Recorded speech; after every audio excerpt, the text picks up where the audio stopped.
Welcome to the Cricket Betting Podcast. I'm Ed Hawkins. This is the ultimate betting guide to the first Ashes Test. And this ultimate betting guide to that first Ashes Test is brought to you by 7bet.co.uk, a fresh sports betting brand that offers such features as early payout, bet builder, betting insights, ACCA boost, and more. Go to 7bet.co.uk and experience world-class betting yourself. And it's very simple to link to these next two world-class bettors. It's Paul Krishnamurty. Hello, Paul. Hi, Ed. Looking forward to Ashes week at long last. Certainly am. And actually, going off script, coming straight back to you, as I say hello to Richard Mann of sportinglife.com. Hello, Richard. Hello. Let's get some pointers. The most important points. How the hell do you stay up all night, Paul? What's your trick? Ginseng, Korean ginseng. Perfectly healthy, perfectly legal, keeps you on the ball. Trust me. Can I just add at this moment, I'm a father who very rarely offers to do the milk feed in the middle of the night, and then come the winter, Australian cricket, particularly the Ashes, suddenly it's 2 o'clock, it's 4 o'clock. I'm happy to do this one. I'm happy to do this one. She doesn't even know who her husband is in the next couple of weeks. There you go. Ginseng. Borrow a Baby baby milk. if you haven't got one. I'm going to be on the hot chocolate and amaretto. So those are the most important pointers. What other pointers we got on the first Test Ashes preview show? Well, we've got the best bets at the end of the show, so you mustn't miss those. They are for the first Ashes Test. We've got team news, we've got pitch report, we've got in-play strategies, we've got trades, we've got the player win rates for first and second innings. We're basically going to have angles galore on this test. And I'll predict now, I think we're pretty confident about this first test. But let's have a quick reminder on what Paul and Rich said in last week's episode, which was the ultimate betting guide to the Ashes series outright check for the Australia 8 to 13 6-5 Hills, 888, England 23 of 10, Betfred, draw nines, 365 Hills, Boyles, Betway, AK Bets. Paul, remind us of your prediction and whether Hazelwood absence impacts that. I mean, presumably it doesn't change your mind. It bolsters you, doesn't it? It reinforces it.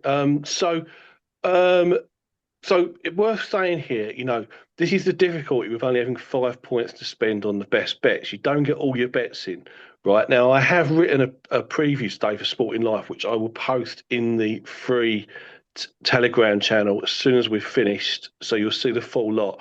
But what I've done, in best bets, I put in a 2-2 draw, which is now 9.5 to 1 on Betfair. But I've also backed to return the same. I had a point on 3-1 England at 16 to 1. Which I think they get a little bit bigger than that on Betfair. I think it's about 18.5 on there. Personally, I think England are underrated. I think we're going to be a close series, but I think their value. I think this is the best time to back them because Perth looks ideal, and the Hazelwood absence just reinforces that. We're taking them on when the Aussies are without Cummins and Hazelwood. Yeah, a reminder, by the way, to join those Telegram channels. Paul mentioned the free Telegram betting channel. You can get subbed up to that in the comments below. We also have a VIP channel, which is very important for this Ashes series. We'll be placing in-play bets throughout the Ashes series. We've done a lot of prep work for that across all kinds of markets and angles. So do get subbed up to that as well. We are in profit. You also get access to the VIP chat room with more bets from other subscribers. Richard, any changes from you? Where are you at? Yeah, a little bit. I mean, I put Australia up 3-1, and I am still in the Australia camp. But there's no doubt now the Hazelwood injury and the one we knew about Pat Cummins, it's definitely given England a real chance in Perth, particularly if they bowl first and they chase, which they like to do. And we've had a look at that pitch, haven't we, today? And it does look green at the moment. I have to say, just backing up what Paul said, those correct score markets, drawn series, whichever way you want to do. There's plenty of money on the Betfair exchange at the moment. It's really good to see, and there's lots of value on there. So I know a few of our subscribers have been wanting more exchange bets, and that is the place to go. My view is actually, if you fancy Australia and you're looking at correct score markets, you can maybe just sit tight now, and if England do start well in Perth, that then might be the time where you get some real value about Australia. Don't forget they came from 1-0 down against India last year to win that series. They were thumped in Perth. And I've seen a bit of Pat Cummins in practice today, and he's absolutely flying. I'd be staggered if he didn't make the second game, much to my surprise. So Australia, even if they go one down, they're definitely not out of it. Yeah, on that point, Rich, I did a piece of betting.betfair series preview, and I think what is true at the start of the series will not be true at the end. This is going to be topsy-turvy. The odds are going to flip. I can absolutely see a team coming from behind to take the spoils. And it could be that England get out the blocks very, very quickly, but then Australia grind them down, and Australia have injury problems at the start of the series. England could well have injury problems by the end of it. An awful lot is going to happen in 6 weeks, and an awful lot is going to change in 6 weeks. For the record, I'm on 3-2 the pair, and also 2-2 draw. So let's begin. The first test starts Friday 02:30 live on TNT, Perth Stadium, the venue. Australia 4-5 Coral and Ladbrokes. England 6-4 generally. The draw is 12-1 generally. Australia, I'm going to get your views, Rich, on teams. Then we'll do a pitch report. I've got Khawaja, Weatherald, Labuschagne, Smith, Head, Webster or Green, Carey, Stark, Boland, Lyon and Doggett. That is the pick of what we think Australia are going to go with, not what I think they should go with. Richard, views?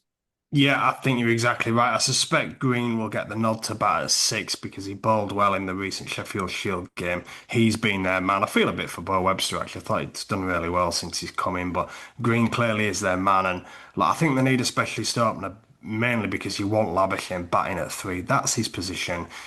Along with Smith, he's just about your best player, so don't bat him out of position. The other possible one is Michael Neese has been called in as a late call-up for Hazelwood, and I suspect he'll carry the drinks. But having a look at that pitch, and look, we are way out, we're a few days out yet, but it does look green, and Neese would be ideal on there, and he would add depth to the batting because I'll talk a little bit about Neese later, but with Cummins gone, your Stark's up to 8, and it's quite a long tail that, whereas England really do bat deep. And I do wonder if they look at Neese. I think he's got 5 first-class hundreds. He's pretty much a proper all-rounder now. So I would be giving that some consideration myself. Neese, cracking player, absolutely. England, Crawley, Duckett, Pope, Root, Brooke, Stokes, Smith, Atkinson, Carse, Wood, and Archer. No Bashir, we think, and probably Bashir behind Jacks now in the running. Is it a mistake to have no spin? Rich Lyon has a very good record on this ground, but we've seen the lush green surface. And the whole Bashir being out of contention, does it impact betting thoughts at all for the series? A little bit, actually. A little bit for me. I think it's a negative for England because I do think you want a spinner in any series, really. And look, you watched him in that Lions game and he was just getting pumped. I mean, Ollie Pope played really well, but he was just step-it stuff really against Bashir. It's pretty sad to see. I can't believe it's done him a lot of good looking towards the rest of the series. I think Jacks could well play and bat at 8 here, give them some depth. I'm not sure whether Mark Wood will be risked. The only thing I'd say about picking Jacks as a part-time spinner, and he can bowl, but I think you end up then bowling Joe Root more than you probably want to do. And if he gets through a lot of overs, that will affect his batting. It's done that in the past. And in a series where England really need his runs, and there are some question marks over Root in Australia, asking him to do a lot of bowling, I think is a real negative. I would be staying away from that. They need runs to make Root to make runs if they're going to win the series. And if he bowls a lot of overs, that could count against him. Alrighty. Paul, last 5 years, Australia have played 6 tests without Hazelwood and Cummins, and they won 5 of them. Are you going to put any store in that stat? I mean, I think it's a little bit misleading, actually, because 3 of those wins were in Asia, and they were playing at least 2 spinners in those three. Lyon and Kuhneman and Murphy played in another one, I think. We don't want to get bogged down in that. I mean, that I'm just trying to bolster your England bet, I think, there. I wouldn't read too much into it. I mean, each match is different. The context, the opposition, the conditions. This is Perth. There's no question to lose two world-class pace bowlers in Perth is a negative. There's no question about that. Plus, I mean, we know that they've been a great test side throughout this recent period. That they're going to have won most of the games they've played. And as you say, in those games, three of those games, they played two spinners anyway. So, no, I wouldn't read anything into that. Righty. Prepare yourself, Paul, for ground bets and what have you. I'm going to come to you now, having given you some stats. We've had 5 tests at the Optus Stadium in Perth. This isn't the WACA. The WACA's just a first-class ground now in the Sheffield Shield. The new venue is actually the second bounciest surface in the world, according to those analysts. The 394 is the average score batting first. All 5 matches have been won by the team batting first. England love to bowl first. Stokes and McCullum are obsessed with that. Do they break their tradition with that toss bias? 44.9 first innings average per wicket, 22 in the second, rising again to 42 in the third. That's rarely down to what India did last summer, and then that down to 19th in the fourth innings. So we see decline, and we normally expect a Perth wicket to crack and break up because of the heat out there in Western Australia, but it does look very green at the moment. Last summer, India won with a score of 150 batting first. Australia 104.238 all out. India made 487 in the third, which explains that big jump in the averages that I just gave you.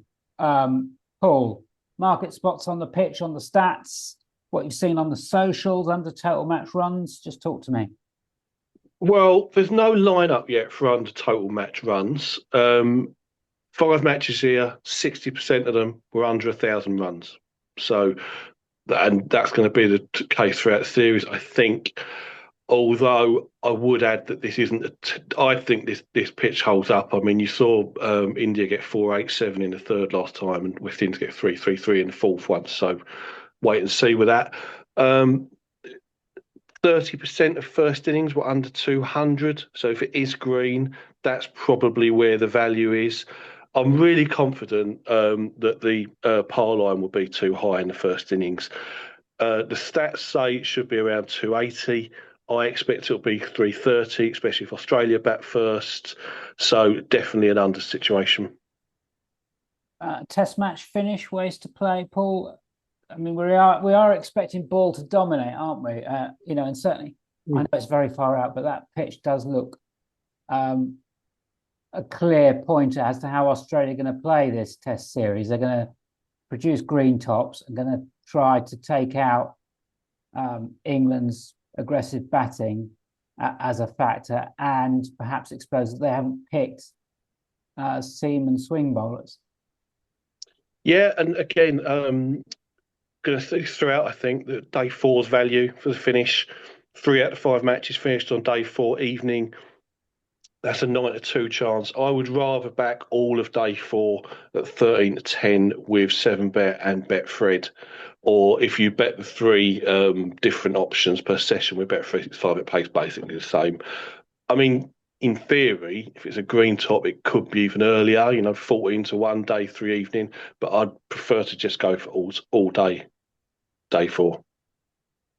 Okay. I mean, Rich, there is a lovely sort of subplot here, isn't there, with England basically turning up with their fastest pace attack of all time to play on Australia wickets which were in position 10 years ago. It's ironic, isn't it, that if they had Broad and Anderson on these pitches, and importantly, we've got to mention the Kookaburra ball as well, which has got an extra layer of lacquer. It now has a more pronounced seam because they've put a layer of plastic underneath, so it protrudes and it holds for longer. Have England actually made a major error in not recognising the switch in these Australia pitches? The study samples are pretty chunky now. The batting averages in terms of per wicket and innings averages, they're over the last 10 years have completely collapsed. Yeah, I think you're right. For the last 18 months, all we've heard about is pace battery, and they've picked that style of bowler. And then suddenly you just look at the squad selection, actually, they picked Matthew Potts. He isn't going to play in Perth, but he was completely out of contention all summer, even in the white ball stuff, couldn't get a look in at the back end. And then suddenly they've picked Potts, Works went down injured, of course. And they've been caught short. I mean, James Anderson was renowned for being a grumpy fast bowler. I suspect he's very grumpy right now because, 4 years ago, 8 years ago, this would have been absolutely ideal for him. So yeah, I think England probably caught short here, and suddenly you're looking at people like Nisa, Hazelwood, absolutely ideal for these conditions. Really, that is where I worry about England. I've said it all along. I think the conditions based, particularly with the bat, and Australia will look at that and reckon they've got the more skillful bowling attack, and that can get at England's dynamic batting lineup that is better on flat pitches. Yeah, England have got a stinker in them very early in play. Ashes hotspot from the extreme unders. England at some stage in this series. I'd be very surprised if they don't get rolled on something green. Right, 0% margin feature at 7bet Sportsbook. I've got to tell you about it. The 0% margin feature at 7bet is designed to offer betting odds that do not include the typical margin added by the bookmakers. Check out more of their features on 7bet.co.uk/features. And I'll come straight back to Richard Mann and ask you the easiest question of all on this episode. What happens in Perth, Richard, and who wins the test match? Oh, I probably would stick with Australia, but I'm not desperate for a bet in the match market right now. I expect fireworks on day one, 17 wickets day one for the India test last year. It could be carnage, and I reckon if England bat first, they could be in trouble even against a weakened batting lineup. What I would say is trading could be brilliant on that first day if you want to bet contrary. I mean, what price were India when they were 150 all out last year? What price were they when they were 73 for 6 in that first innings? And they went on and won by nearly 300 runs, by the way. So that would be my way in rather than just take a strong view on the match market. I think England would want to chase. So whether Australia try and put England in, that'll be interesting. Personally, look, I'll lay my cards on the table already. Bet365 offering interesting side market. Well, no 50 in the match. In the first innings, both sides is 12-1, but I'd rather do both. So no England 50 first innings 10-1, no Australian first innings 50 14-1. And I'd have a few quid on that.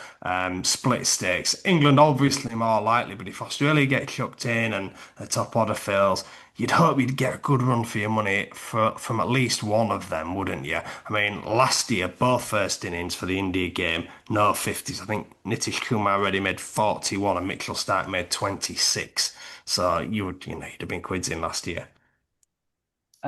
Same question to Paul. And just thinking 6-4 England. If you're not backing odds against England on a green top with no Cummins or Hazelwood, you ain't backing them at all, are you, this winter?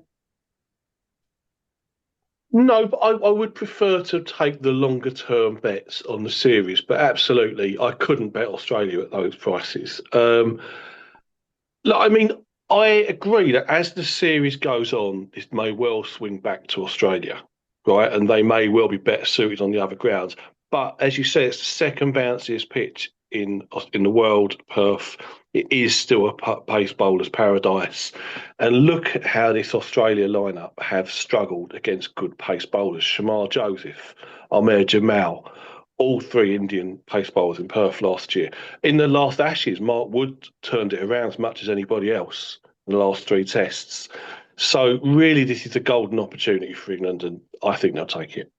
Bumrah man of the match in that India test that we've been talking about, by the way.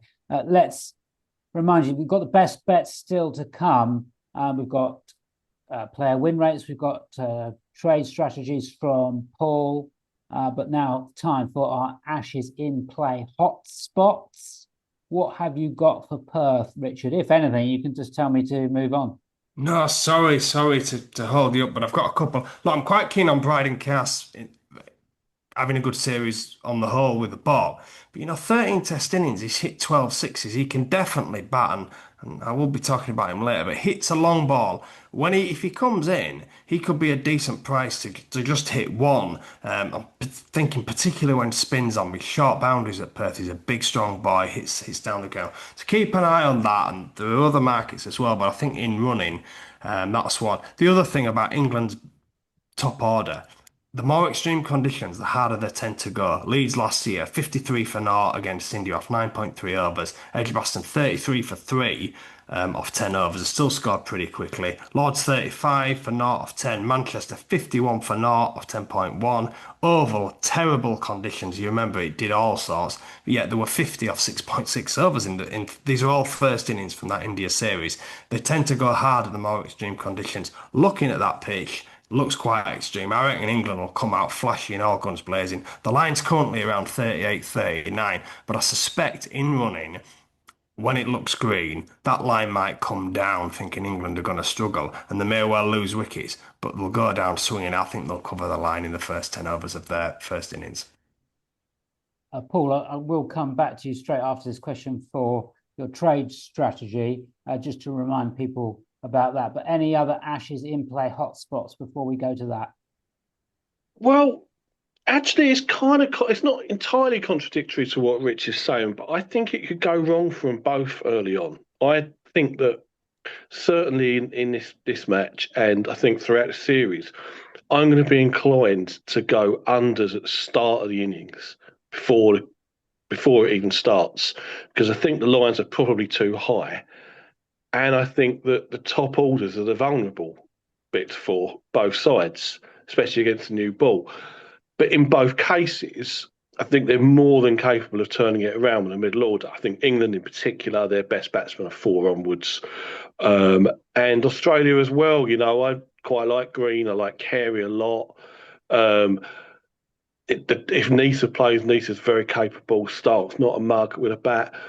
So they could turn it around, but I'd be more inclined to go unders at the start and then turn it around once it's gone in my favour, if you like.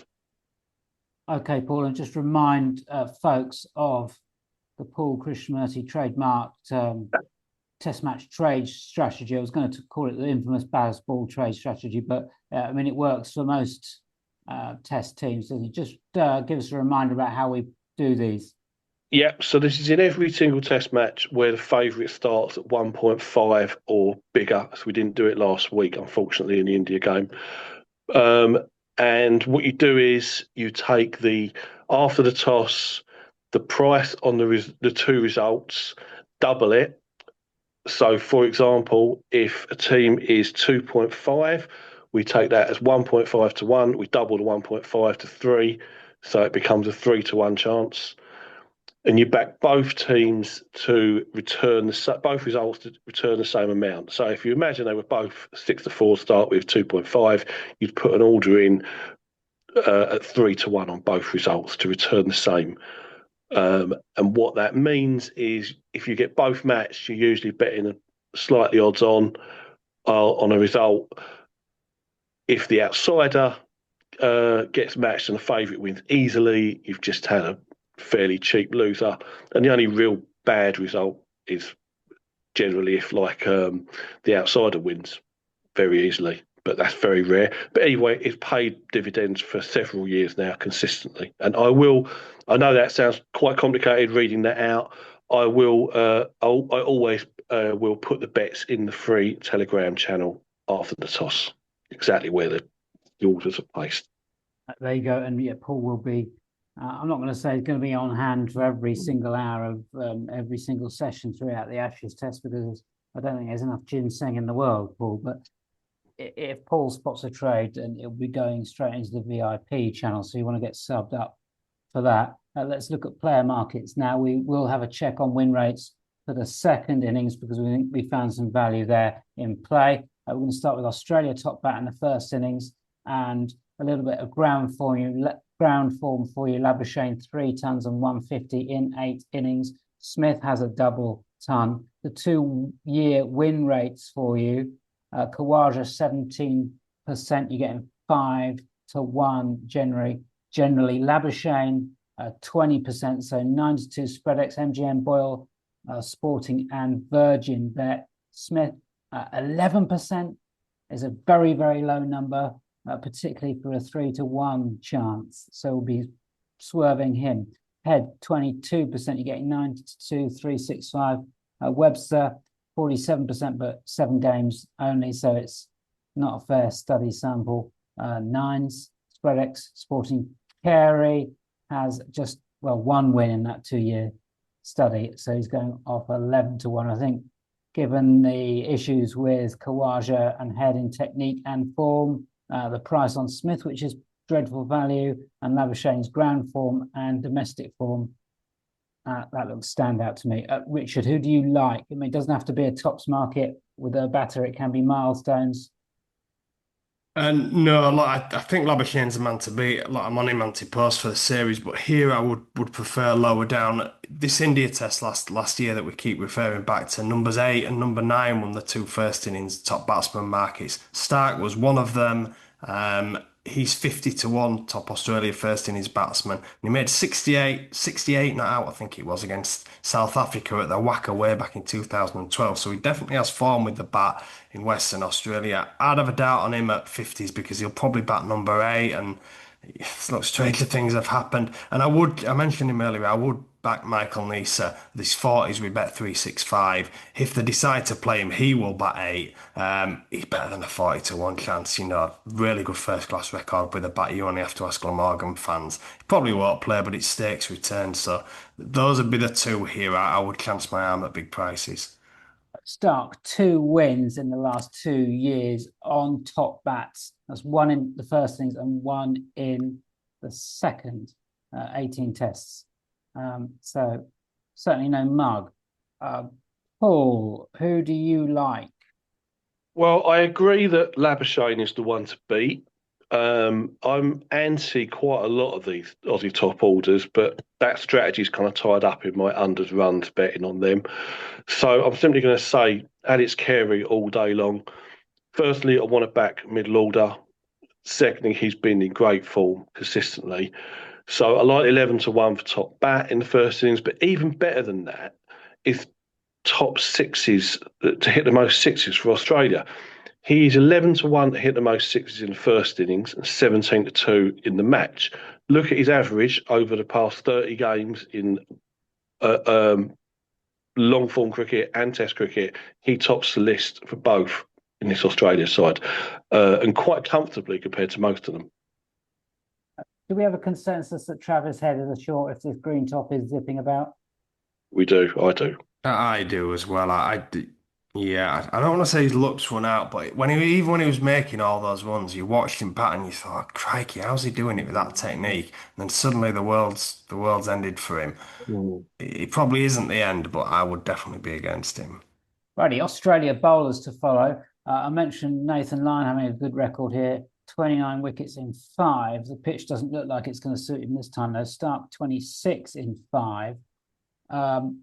First innings win rates for you: 22% Stark, 18% Lyon. Boland, well, even money, but it's only 4 tests.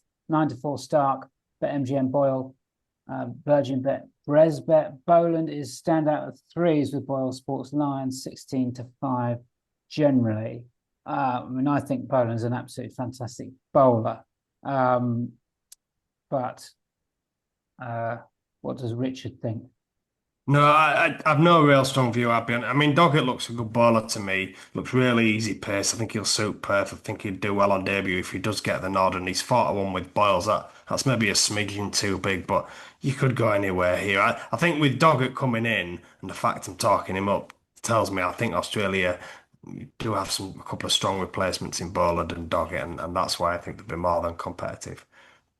Doggett looks like he's going to shake that ball away very front on action. Yeah. Boland nipping it back in. We mentioned LBW for Root next dismissal. It wouldn't be great if those two are bowling together. Rather have Stark and Boland with Root at the crease for that bet. Paul? It's reflected in the odds, so I'm not going to bet it, but I do really like Mitchell Starc. Great record against England, 97 wickets in 22 Ashes tests. I think he's absolutely critical to their chances. I think I would prefer, though, if I was going to bet on him, to do player performance 126.5 with live score because he can bat, and that's not asking that much to get 27 runs. And I need 5 wickets, or even 47. I need 4. Let's move on to top England first innings bat. Win rates for you 2 years. Crawley 25%, 13-2 general. Root 22%. That's certainly an uptick in the last few years. 7-2 Sky Bet Power, Betfair Sportsbook, but no joy in terms of win rate versus price. Brook and Pope both 17% win rates. Brook gets a 7-2 quote. Pope goes off at 13-2. You're getting around about 4% in your favour with Pope, and he's in form. A big fat 0 for Ben Stokes on top bat win rates in the last 2 years. And then the real value is Jamie Smith, 27% win rate. And you can get 10s, Spreadex, Sporting, Richard, Smith, Crawley, or Pope. Well, a couple of these actually. Look, to start with, Bryden Carr 66-1. I'm just continuing with the lower order theme. I really do think Cars can give it a real whack. So I would definitely look out for him. The only concern is if I want Bashir and Wood to play really and Cars to bat 8. If Jackson Atkinson play, Cars will get shunted down. So I wouldn't be having the bet yet. I'd wait until England name the team. They always do it early. Just the market won't catch up, so you may as well just do it, wait and see then. Cass is actually interested in England most sixes in the first innings at 22s. I mean, he could even win that with a couple against Nathan Lyon towards the end. But the two other bets I really like with Betway, and 365 do this as well, but Betway's better prices. Jamie Smith, most falls in the match, 28-1. Could easily win that with Betway. A couple of counter-attacking knocks there. And Crawley, I'm against the openers generally, but Zach Crawley, most falls in the match, 40-1 with Betway. Going to be opening the batting. He's a real good player against pace, and Perth should suit him actually. This is his sort of pitch if he can get through that new ball. I just think they're two wild prices. I mean, if you like Paul and you're in favour of England, and those two players would be suited by conditions, I thought they were massive prices. Crawley could well have a good series. It could be a bit of a bolter. Not many people expecting him to go, but he could surprise a few. Paul. Got to be Jamie Smith for me. Same reason. Got to look down the order, I think. Could be a low score. He's rock solid anyway, even on good pitches, let alone low scoring situations. I would also add, I mean, I agree with about Cast, but if we're going down that road, then Mark Wood's no mug. Yeah.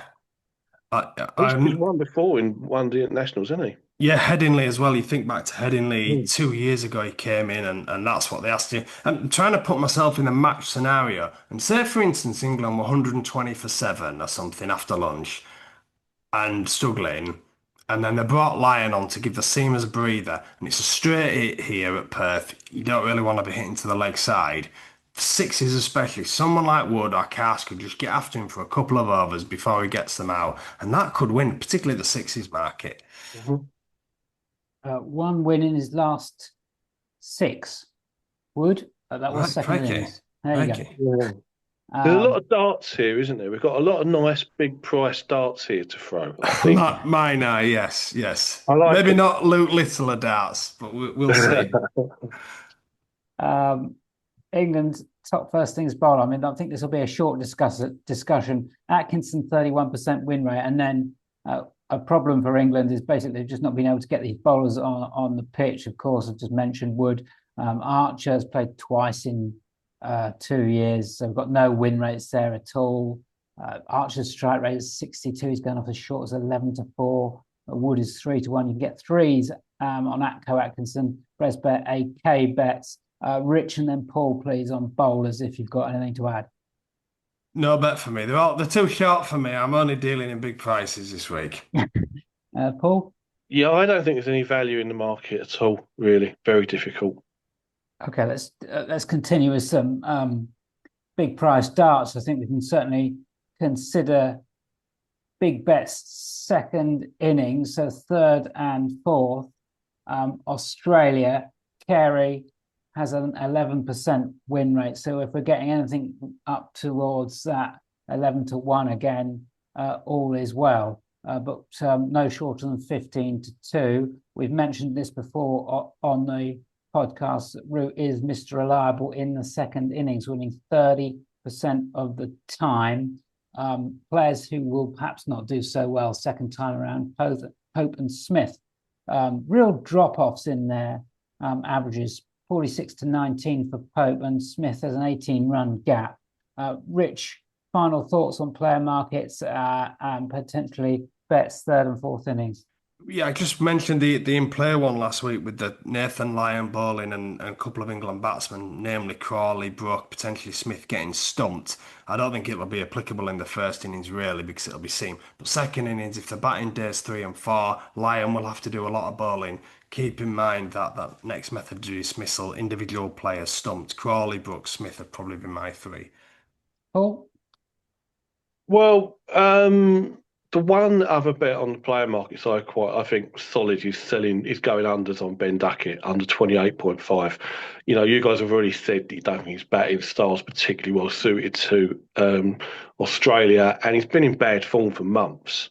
So I definitely like that. And just on the second innings, well, again, you've got to go for big prices in hope it will be a low score, but. And I say, I mean, there's some contrary evidence there that West Indies 333 must have been a huge price. I would imagine that par in that was 200 to start, and India in 487 last year. So maybe this is an extreme overs situation in the second innings. Alrighty. Another special offer to tell you about, crickstats.ai. If you want to use the best cricket betting data, you can get a bit of a discount on their sub-service. Use the code POD25. We all use it. And it's a system really you can't, or service really you can't really go without if you're taking this thing seriously. Final thoughts for the Cricket Betting Podcast, Ultimate Guide to the First Ashes Test, please, before we go to best bets. And very, very quickly, one thing that does or doesn't happen, Richard. Harry Brook doesn't have a good game in Perth. Okay, and Paul. One thing that does or doesn't happen. You stunned me there. Not many runs in the first innings. No one's going to reach 300 in the first innings. One thing that does happen is a quick bowler wins top bowler. Good. 7-bet special offer. Another one. Bet £10, get a £10 free bet with the promo code WFB10 on your first deposit. Minimum £10 stake, £10 free bet, minimum odds evens, maximum winnings £100, 5-day expiry, bonus T's and C's apply. It is time for the best bets for the first Ashes Test from Perth. Paul Krishnamurty, you get the honours to go first. Okay, so we will have 2 points risk on Australia to score under 300 in the first innings. I'll have 1.5 points on a day 4 finish. That's at 13-10 with 7-bet and Betfred. And then I'll have 3 half-point bets on Alex Carey. So 11-1 on him being the top first innings run scorer. That's with Bet365 and SpreadX. Half a point, 11-1 on most Australia sixes in the first innings, 11-1, Bet365, and half a point, 17-2, most Australia sixes in the match. And Richard Mann. Right, a few here, but 1 point no England at 50 in the first innings at 10-1 Bet365, and a point no Australia 50 first innings at 14-1 Bet365. Half a point Mitchell Starc top Australia first innings bat at 50s Betfreds and Boyle Sports, and half a point Michael Neser top Australia first innings bat at 40-1 Bet365. Half a point Bryden Cast top England first innings batsman at 66-1, that's with Betfred, and also half a point Bryden Cast most England sixes in the first innings at 22-1 Bet365. And then half a point Jamie Smith most fours in the match at 28-1. Betway and Zach Crawley got that one right. Most falls in the match at 40-1. Betway, and that's half a point. That's an absolutely crazy bonkers price alert. A great spot from Richard Mann. This has been the Cricket Betting Podcast and your ultimate betting guide to the first Ashes Test. Go back and have a listen to the ultimate guide to the Ashes series from us that was posted last week. There's still loads of stuff in there, and get your pens and papers ready because we've got in-play hotspots again from that episode.